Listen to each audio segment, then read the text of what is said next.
జై తెలంగాణ, జై బీసీ. నా పేరు మెట్టుకాడి శ్రీనివాస్, తెలంగాణ బీసీ మహాసభ రాష్ట్ర అధ్యక్షుడిని.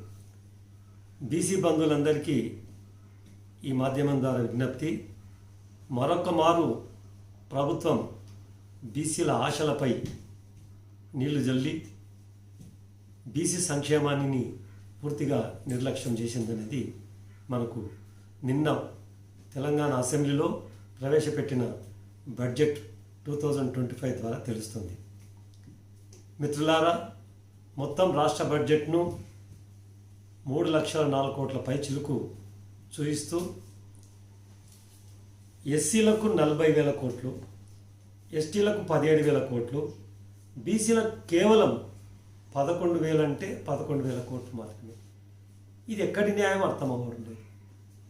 జనాభాలో 56% నుంచి 58% వరకున్న బీసీలు తమ ఖర్చు ద్వారా తాము సంపాదించుకున్న డబ్బును ప్రభుత్వానికి వివిధ రకాల పన్నుల ద్వారా చెల్లించి బడ్జెట్ను తయారు చేసినప్పుడు న్యాయంగా 1,50,000 కోట్ల బడ్జెట్ మనమే ఇచ్చినట్లు రాష్ట్రానికి. 1,50,000 కోట్ల బడ్జెట్ను మొత్తాన్ని రెవెన్యూ తీసుకొని బీసీలకు 11,000 కోట్లు ఇవ్వడం అనేది ఎక్కడ ధర్మం? ఇది పూర్తిగా బీసీలను చిన్నచూపు చూడడం, బీసీలను ఇంకా బీదరికంలోకి నెట్టివేయడం అనేది వాళ్ళ యొక్క కాంగ్రెస్ పార్టీ యొక్క బీసీలపై ఉన్న కపట ప్రేమగా, కుటిల నీతిగా భావించవచ్చు.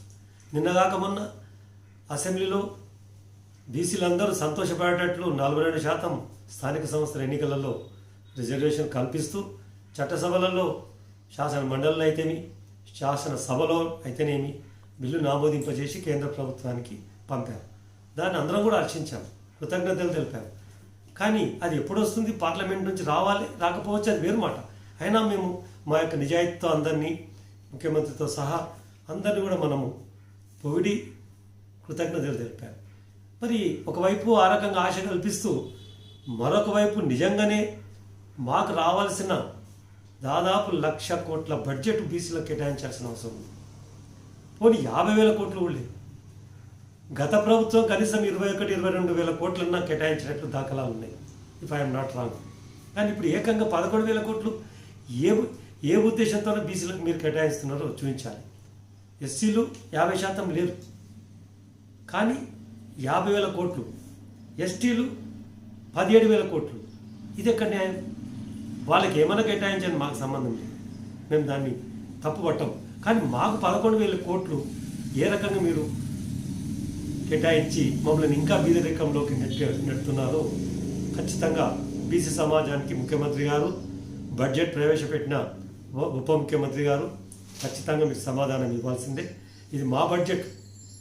మేము 18 రకాలకు పైన ట్యాక్సుల రూపకంగా మీకు పన్నులు చెల్లించి రాష్ట్ర ఆదాయానికి రెవెన్యూ సృష్టించి ఇస్తున్నాం. మేము ఈరోజు 11,000తో ఎట్లా సర్దుకోవాలో మీకు చెప్పాలి. ఇది పూర్తిగా బీసీలను అవమానపరచడమే, బీసీల యొక్క అభివృద్ధిని చిన్నచూపు చూసుకుంటూ వాళ్ళని ఇంకా బీదరికంలోకి నెట్టడమే అవుతుంది.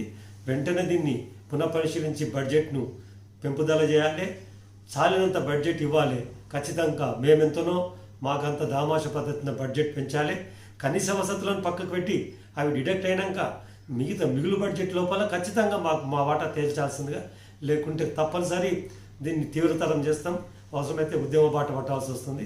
వెంటనే ముఖ్యమంత్రి గారు, ఆర్థిక శాఖ మంత్రులు, మిగతాందరూ కూడా సాంఘిక సంక్షేమ శాఖ, బీసీ శాఖ మంత్రులు, వాళ్ళు ఎవరున్నా సరే మీరు అందరూ కూడా ఒకసారి పునఃపరిశీలించి ఈ బడ్జెట్ను బీసీలకు పెంపుదల చేయాల్సిందిగా ఈ మాధ్యమం ద్వారా డిమాండ్ చేస్తున్నాను.